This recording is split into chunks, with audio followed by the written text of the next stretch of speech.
जुड़ गए हैं अधिक बातचीत और जानकारी साथ जमील। 7वें चरण के लिए प्रचार का शोर थम चुका है, क्या कुछ और अपडेट आपके पास?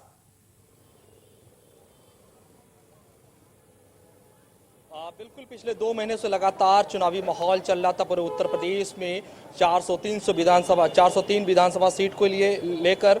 लेकिन अब वो 7वें चरण के जो 54 सीटों पर वोटिंग होना है 7 मार्च को, अब वो उसका रोड जो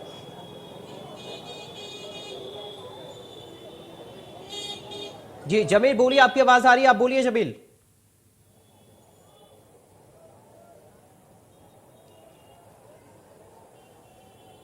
चलिए एक बार फिर से जमील के पास हम लौटेंगे, लगता है आवाज में कोई डिस्टर्बेंस हो रहा है, उसको हम ठीक करते हैं। लेकिन ये बड़ी जानकारी इस वक्त आपको बता रहे हैं। ठीक है जमील, एक बार फिर से हमारे साथ हैं। जमील आप बोलिए, क्या जानकारी आपके पास? जी बिल्कुल, आपको बता दूं कि बनारस में हम इसमें मौजूद है। बनारस में जो 7वें चरण के चुनाव होने हैं, आज उसका प्रचार प्रसार पूरी तरीके से थम चुका है। यहाँ पर तमाम बड़े नेता पहुंचे थे, पिछले 2 दिनों से लगातार प्रचार प्रसार कर रहे थे, अपने पार्टी के लिए वोट मांग रहे थे। लेकिन पूरे दमखम के साथ सारे नेताओं ने जनता के बीच में गए। अब जनता तय करने वाली है कि 7 तारीख को किसको वोट करेगी और किसको चोट करेगी। लेकिन जो सवाल यह है कि बनारस के 8 विधानसभा और पूरे जो 7वें चरण में 54 सीटों पर चुनाव होने हैं, ऐसे में सारे पार्टियों ने सभी कैंडिडेट के साथ सभी बड़े नेताओं ने दमखम लगाए थे। सभी पार्टी के नेताओं चाह रहे थे कि अपने अपने पक्ष में वोट पड़े, हर मुद्दे को लेकर लोगों के बीच में गए। लेकिन अब वो चुनाव प्रचार अब पूरे तरीके से थम चुका है। अब सिर्फ इंतजार है 7 मार्च का, जनता वोट करेगी और किसको चोट पहुंचाएगी। 10 मार्च को जब रिजल्ट आएगा तब देखना होगा कि ये 7वें चरण में जो 54 सीटों पर वोटिंग हुई है उसमें सबसे ज्यादा किसको सीट मिली है, किसको कम मिली है। यही से तय होता है उत्तर प्रदेश का चुनाव, क्योंकि कहा जाता है कि जो पूर्वांचल जीतता है वो उत्तर प्रदेश जीतता है। जी, बड़ी महत्वपूर्ण सीटें हैं, कैबिनेट मंत्रियों की साख भी इस दाव पर लगी हुई है इस चरण में और 600 से ज्यादा प्रत्याशी हैं। वाराणसी की अगर हम बात करें, क्योंकि आप वाराणसी में जमील मौजूद हैं, तो यहां पर 2 दिनों से प्रधानमंत्री का डेरा, अखिलेश यादव का रोड शो, राहुल प्रियंका की रैली, क्या कुछ काशी की जनता कह रही है, मुद्दे क्या कुछ अहम हैं?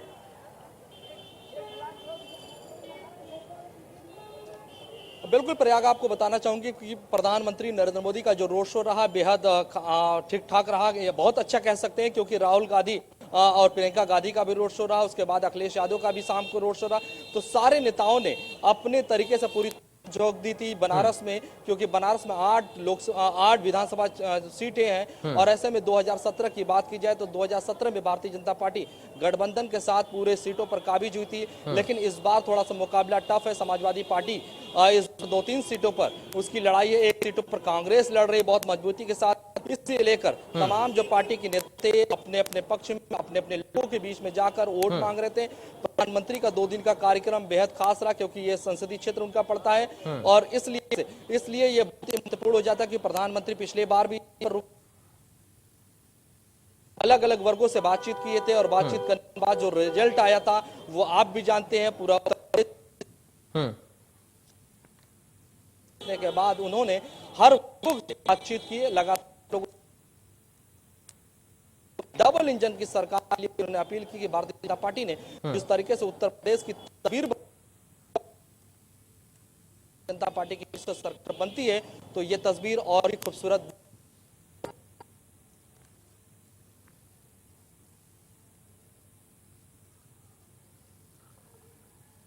ठीक है जमील, आप बने रहिए, आपके पास में लौटूंगा। अधिक जानकारी हमारे संवाददाता जमील हम तक पहुंचा रहे थे। जमील लगातार हमारे साथ बने हुए हैं, लेकिन आपको ये बड़ी और अहम जानकारी आपको बता दें। देखिए अलग अलग संवाददाता लगातार अलग अलग जगहों से हमारे साथ हैं और अब हम सीधा सोनभद्र का रुख करेंगे, जहां से विवेक हमारे साथ जुड़ गए। विवेक, क्या कुछ ताजा अपडेट है, मुद्दे क्या कुछ हैं? अब चुनाव प्रचार खत्म हो चुका है, सीधा वोटिंग की बारी है अब। विवेक,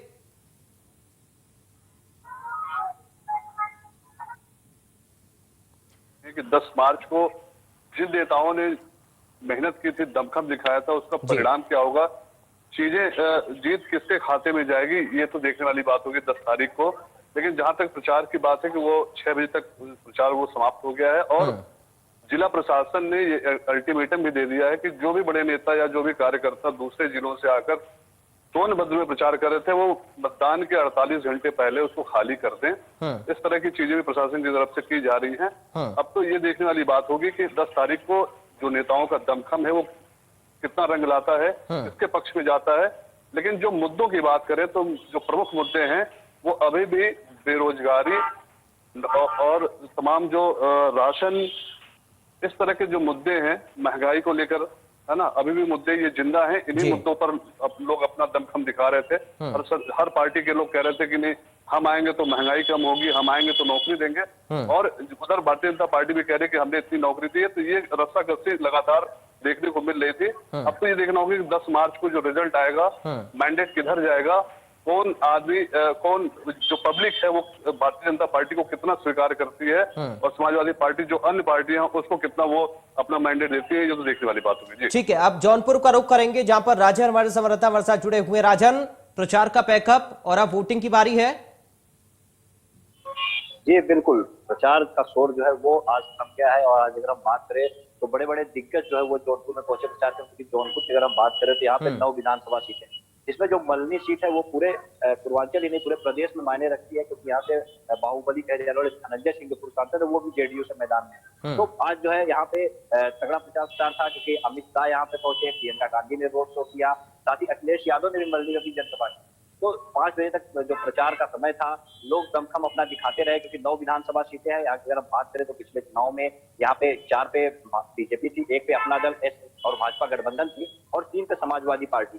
तो इस बार 1 पे बसपा थी। तो इस बार अगर हम बात करें तो जिस तरह से बीजेपी ने अपने 3 वर्तमान विधायकों पे दाव लगाया है, उनको ही जो टिकट दिया है, उनकी भी साख दाव पे लगी हुई है। साथ ही वही सपा के 2 विधायक हैं, उनकी भी साख दाव पे लगी हुई है। तो मुद्दे वही विकास के हैं जिनको लेकर जनता वोटिंग करेगी, और 10 मार्च को जनता जो है परिणाम आएंगे, 7 तारीख को वोटिंग करेगी। उसके बाद देखना ये होगा कि जनता बीजेपी के कार्य से बीजेपी को वोटिंग करती है, या फिर सपा ने जो बीजेपी पे हमला बोला उसको देख के समाजवादी पार्टी जाती है। ये 10 तारीख को परिणाम आने से ही पता चलेगा। ठीक है, आनंद मिश्रा हमारे साथ मऊ से जुड़े हैं। आनंद, क्या कुछ समीकरण है मऊ में?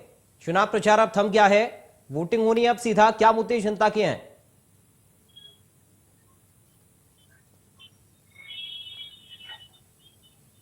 आनंद, आप अनम्यूट करिए, आपकी आवाज नहीं आ रही है। मऊ में 4 विधानसभा है, और 4 विधानसभा में आपको बता दें यहाँ 2 विधानसभा काफी महत्वपूर्ण है, जिसपे से एक विधानसभा सदर है, जिसमें बाहुबली विधायक मुख्तार अंसारी के लड़के अब्बास अंसारी लड़ रहे हैं, और वही बीएसपी प्रत्याशी है जो भीम राजभर प्रदेश अध्यक्ष है। और आपको बता दें यही बगल में मधुबन है, मधुबन से फागू चौहान है जो बिहार के राज्यपाल है, उनके लड़के लड़ रहे हैं रामविलास चौहान। तो ये 2 सीटें काफी महत्वपूर्ण है। और आपको बता दें 2 सीटों पे तिकोड़ी लड़ाई है, और 2 सीटों पे बसपा और बीजेपी की लड़ाई है। जी ठीक है, आप बने रहिए। एक बार फिर से हम काशी चलेंगे, यानी कि वाराणसी, जमील के पास। जमील हमारे साथ लगातार बने हुए हैं। जमील, बहुत ज्यादा इस बार नजरें काशी पर इसलिए भी टिकी हुई हैं क्योंकि पिछली बार भी 2 दिन का दौरा बनारस में प्रधानमंत्री नरेंद्र मोदी ने किया था 2017 के समय पर, और अब 2022 में भी 2 दिन के लिए वाराणसी के दौरे पर प्रधानमंत्री पहुंचे। क्या कुछ समीकरण आपको लग रहा है, और किन सीटों पर ज्यादा आपको टक्कर नजर आ रही है? जमील, नरेंद्र मोदी का 2 दिन का कार्यक्रम रहा बनारस में, उसमें रोड शो, जनसभा और तमाम लोगों से बातचीत करने का कार्यक्रम रहा है। प्रधानमंत्री पिछले बार 2017 में भी यहाँ पर आए थे और रोड शो किए, जनसभाएं किए, लोगों से बातचीत की। इस बार का जो कार्यक्रम बेहद दिलचस्प रहा, क्योंकि जो 3 विधानसभा हैं वो बहुत कांटे की वहां टक्कर है, चाहे वो सेवापुरी की बात की जाए, चाहे शहर दक्षिणी की बात की जाए, और पिंडरा विधानसभा, ये 3 विधानसभा है जिसका रिपोर्ट खुद गया था कि ये 3 विधानसभा जो बीजेपी के हाथ से जाने वाली है, इस तरीके के कड़े मुकाबले हैं। तो इसको लेकर प्रधानमंत्री लगातार इस मंथन कर रहे थे। तमाम बड़े नेता भी यहाँ पर भारतीय जनता पार्टी के पहुंचे थे, क्योंकि दक्षिणी बहुत ही महत्वपूर्ण होता है, इसलिए क्योंकि बाबा विश्वनाथ धाम उसी विधानसभा में आते हैं, इसलिए ज्यादा चुनौती होती है कि भारतीय जनता पार्टी अरबों रुपए वहां खर्च करके अगर कड़े टक्कर समाजवादी पार्टी वहां से दे रही है, तो कहीं ना कहीं एक बड़ी चुनौती है भारतीय जनता पार्टी को लेकर, क्योंकि विश्वनाथ मोहल्ला जो है वो पूरा ब्राह्मणों का इलाका माना जाता है, और नीलकंठ तिवारी उसी क्षेत्र से आते हैं। और नीलकंठ तिवारी उस बार 2017 में यहाँ से विधायक बने, सरकार में राज्य मंत्री रहे, लेकिन इस बार जो समाजवादी पार्टी से उनका सीधा जो मुकाबला है महामृत्युंजय मंदिर के महंत किशन दीक्षित है, तो इसलिए मतलब महंत और एक ब्राह्मण परिवार दोनों के मतलब ब्राह्मण होने के नाते बहुत ही मुकाबला दिलचस्प है। इस वजह से प्रधानमंत्री नरेंद्र मोदी यहाँ पर रुके, लोगों से बातचीत की, हर वर्ग से बातचीत की, ताकि जो माहौल है दक्षिणी का वो माहौल फिर से बरकरार है। क्योंकि भारतीय जनता पार्टी लगातार यहाँ से कई सालों से श्यामदेवराव चौधरी 7 बार विधायक रहे, एक बार नीलकंठ तिवारी, कुल 8 बार लगातार यहाँ से भारतीय जनता पार्टी रही है। तो इस बार चाहते हैं कि प्रधानमंत्री की फिर से भारतीय जनता पार्टी का कमल खिले, लेकिन समाजवादी पार्टी के जो कैंडिडेट है लगातार दावा कर रहे हैं कि इस बार परिवर्तन हो करेगा। अखिलेश यादव भी थे, रोड शो किए, प्रधानमंत्री भी थे, अपने हिसाब से रोड शो किए।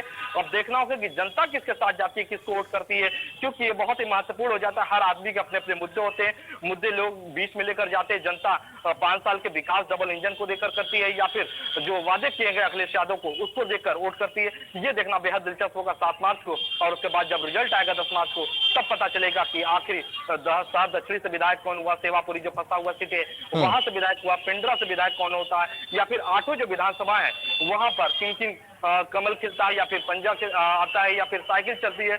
ये देखना बेहद दिलचस्प होगा। ठीक है, आप बने रहिए। लेकिन राजन, आप ये बताइए कि जौनपुर में क्या बदलाव देखा? गठबंधन के बदलाव की बात, क्या समीकरण में भी बदलाव आप देख रहे हैं राजन?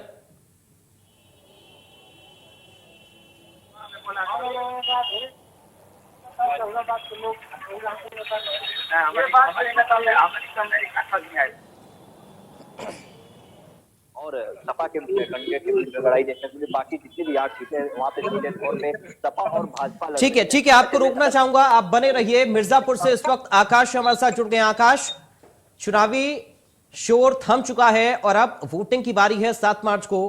क्या अपडेट आपके पास? मुद्दे क्या कुछ इस बार मिर्जापुर में हैं? इस बार मिर्जापुर में जो मुद्दे हैं वो विकास की बात लोग कर रहे हैं, क्योंकि ये पठारी एरिया है, नक्सलवाद से भी प्रभावित रहा है, तो उसको लेकर लोगों के मन में है कि हम लोगों को जो विकास मिलता है, जो विकास होना चाहिए वो विकास हो, हर जनता के घर तक जो पेयजल पहुंचे, खाना पहुंचे और मकान पहुंचे, और उसके साथ साथ जो नौजवान है उनके लिए है कि शिक्षा मिले उनको, जो बेरोजगार है उनको रोजगार की बात करते हैं वो। और ये चूंकि काफी पिछड़ा क्षेत्र है, इसको लेकर लोगों के मन में है कि जो है काफी जो है उस तरीके की बातें नहीं होनी चाहिए है।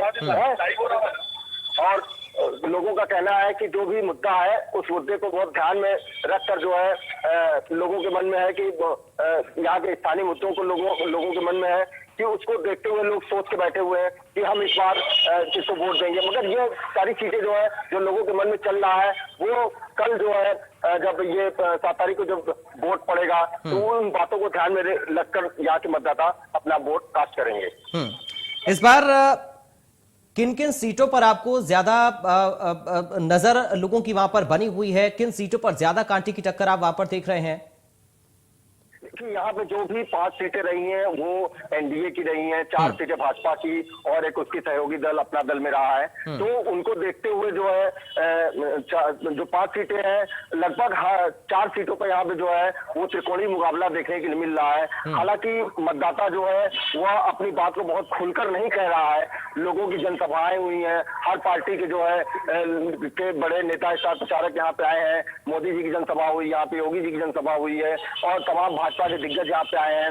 आज जो है स्मृति ईरानी, अनुराग ठाकुर ने भी सभा यहाँ की है। इसके बाद अखिलेश यादव का सभा यहाँ पे हुआ है। तो लोगों की सभाओं में भीड़ जुटती रही है। लोग जो है अपने नेता की भाषण सुनने के लिए बड़ी संख्या में पहुंचते रहे हैं। मगर यह संख्या जो है वोट में किस तरीके से तब्दील होगी, मायावती जी का भी जनसभा हुआ, उसमें भी काफी भीड़ देखने के लिए मिली। तो आगे कैसे ये जनता जो है वोट किस पार्टी के पक्ष में करती है, किसको अपना नेता चुनती है, किसको प्रतिनिधि बनाती है, किसका सरकार वो चुनती है, यह आने वाले समय में ही तय हो पाएगा। ठीक है, हमारे साथ गाजीपुर से हमारे संवाददाता आलोक त्रिपाठी इस वक्त जुड़ गए। आलोक, आपके पास अब मैं आ रहा हूं। चुनावी शोर अब थम चुका है और अब 7वें चरण में, आखिरी चरण में 7 तारीख का इंतजार है वोटिंग का। क्या कुछ जनता कह रही है इस बार गाजीपुर में? बिल्कुल, मैं बता दूं कि 7वें और आखिरी चरण का चुनाव 7 मार्च को होना है, लेकिन आज जो है 6 बजे के बाद वो चुनाव प्रचार थम गया है। ऐसे में अगर हम गाजीपुर के सभी विधानसभा सीटों की बात करें तो 7 विधानसभा सीट है और यहाँ पे लगभग 4 विधानसभा ऐसे हैं जहाँ हॉट सीट बने हुए। हम जहुराबाद की बात करें तो जहुराबाद में यहाँ ओम प्रकाश राजभर राष्ट्रीय अध्यक्ष वो चुनाव लड़ रहे हैं, और 2012 में सपा के पूर्व मंत्री सदा फातिमा वो चुनाव में है, और 2 बार यहाँ के विधायक रहे अली चरण वो भी इस चुनाव में है। कुल मिला के अगर देखा जाए तो यहाँ पे थोड़ी है, लेकिन ज्यादातर दबदबा जो है यहाँ पे एसपी प्रत्याशी सदा फातिमा का ज्यादा देखता बन रहा है। जी, कितने सीटों पर टक्कर आप देख रहे हैं? मैं बता दूं आपको कि कुल मिला के हम बात करें तो गाजीपुर सदर विधानसभा में लगभग त्रिकोणीय लड़ाई है। सपा भी लड़ रही है, बसपा भी लड़ रही है और बीजेपी भी लड़ रही है। और दूसरी बात मोहम्मदाबाद की बात करें तो मोहम्मदाबाद में सीधे आमने सामने की टक्कर है। एक तरफ अंसारी परिवार है, दूसरी तरफ अलका राय खुद चुनाव वहाँ लड़ रही है, तो वहाँ आमने सामने की टक्कर देखी जा रही है। वहीं अगर हम जखनिया की बात करें तो जखनिया में भी त्रिकोणी लड़ाई है, क्योंकि वो सुरक्षित सीट है, और त्रिकोणी लड़ाई वहाँ भी देखने को मिला है। एक तरफ से जो है बेदीराम जो है समाजवादी गठबंधन से चुनाव लड़ रहे हैं, और दूसरा जो है वहाँ पे 2 बार के विधायक रहे हैं विजय कुमार बीएसपी से, वो फिर दोबारा मैदान में है, वो फिर चुनाव वहाँ लड़ रहे हैं, तो वो भी है। और तीसरा एक नया प्रत्याशी बीजेपी ने उतारा है जो मुसहर समाज से आते हैं, रामराज बनवासी, वो भी, तो वहाँ भी एक तरह से त्रिकोणी लड़ाई देखी जा रही है। ठीक है, सोनभद्र का एक बार फिर से हम रुख करेंगे। विवेक हमारे साथ लगातार बने हुए संवाददाता। विवेक, उत्तर प्रदेश में राजनीति में जो इस वक्त माहौल गर्म है और जिस तरीके के आरोप प्रत्यारोप पार्टियां एक दूसरे पर लगा रही हैं, जिन तरीके के मुद्दों का जिक्र हो रहा है, जनता का ध्यान उन पर है या स्थानीय मुद्दों पर भी नजर है जनता की? सोनभद्र की अगर आप बात करें और जो 4 सीटें हैं यहाँ पर विधानसभा, उन अलग अलग सीटों की बात करें तो जो मुद्दे हैं यहाँ पर रोजगार का मुद्दा, महंगाई का मुद्दा। मैं बता दूं कि यहाँ पर ये इंडस्ट्रियल हब है, लेकिन यहाँ का रोजगार शुरू से ही एक बड़ा मुद्दा रहा है, लेकिन लोगों को रोजगार यहाँ पर इंडस्ट्री में नहीं मिला, और ना ही किसी सरकार ने आदिवासियों को उनका हक दिला पाया। जो जब इंडस्ट्री खुलती है तो वो वादा करती है कि नहीं यहाँ पर लोकल जो लोग हैं उनको रोजगार दिया जाएगा, वो मुद्दा शुरू से बना रहा है। तो यहाँ सोनभद्र में जो 4 विधानसभाएं हैं, 2 विधानसभाओं में दलित बाहुल्य है और 2 विधानसभाएं जो है आदिवासी बाहुल्य है। और दूसरी बात, जो मुद्दों की बात करें तो जो दलित बाहुल्य जो विधानसभाएं हैं उससे ये मानती है ये कम्युनिटी कि हमको भारतीय जनता पार्टी ने राशन दिया है, कोरोना काल में हमारी मदद की है, तो हम उनसे हमारा तालमेल ठीक है। आदिवासी मानता है कि रोजगार हमारे लिए कोई मुद्दा ही नहीं, क्योंकि हमारे लिए ये बहुत पुराना मुद्दा हो चुका है। लेकिन जिस तरह से वर्तमान सरकार ने हमको संभाला है कोरोना काल में, जिस तरह से हमारी सुविधाओं का ध्यान रखा है, तो निश्चित तौर पर कहीं न कहीं आदिवासियों के मन में भी भारतीय जनता पार्टी के लिए एक सॉफ्ट कॉर्नर है। ठीक है, यानी मिला जुला असर हम देखें, मिले जुले मुद्दे, मिले जुली प्रतिक्रिया, बातें लगातार सामने आ रही हैं। एक बार फिर से हम जमील के पास चलेंगे। वाराणसी क्योंकि बहुत ज्यादा अहम हो जाता है, वाराणसी में टिकट वितरण की अगर हम जमील बात करें तो क्या समीकरण साधने की, कैसे साधने की और किस तरह से बैलेंस किया है टिकटों को पार्टियों ने वहां पर?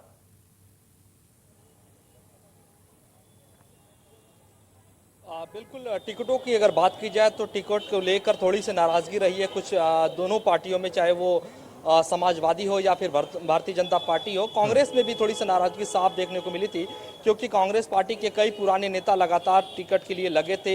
आश्वासन भी मिला टिकट कि मिलेगा, आप चुनाव की तैयारी कीजिए, लेकिन टिकट नहीं मिला। थोड़ी सी अंदर नाराजगी है, हो सकता है कि उसका खामियाजा भी पार्टी को भुगतने को मिले। वहीं अगर समाजवादी पार्टी की बात की जाए तो समाजवादी पार्टी में भी टिकट को लेकर थोड़ी सी माहौल खराब हुए थे। बहुत पार्टी में सक्रिय रहे हैं वो लोग भी टिकट मांग रहे थे, लेकिन उन्हें भी टिकट नहीं मिला। कैंट की बात करें तो वहां पर जो पूजा यादव को मिला है और वो बहुत सक्रिय नहीं, तो कहीं ना कहीं ये साफ है कि टिकट के बंटवारे को लेकर भी हो सकता है कि पार्टी को थोड़ा नुकसान झेलना पड़ सकता है। भारतीय जनता पार्टी की बात करें तो भारतीय जनता पार्टी के कई मौजूदा जो विधायक उनसे जनता नाराज थी, ऐसा लग भी रहा था कि सूत्रों के हवाले से बार बार ये खबर आ रही थी कि टिकट कटेगा, लेकिन पार्टी ने फिर से उनको रिपोर्ट किया। चलिए, बहुत शुक्रिया जमील आपका और बाकी हमारे सभी संवाददाताओं का, जिन्होंने अलग अलग शहरों से ग्राउंड से रिपोर्ट हम तक पहुंचाई है। और अब मतदान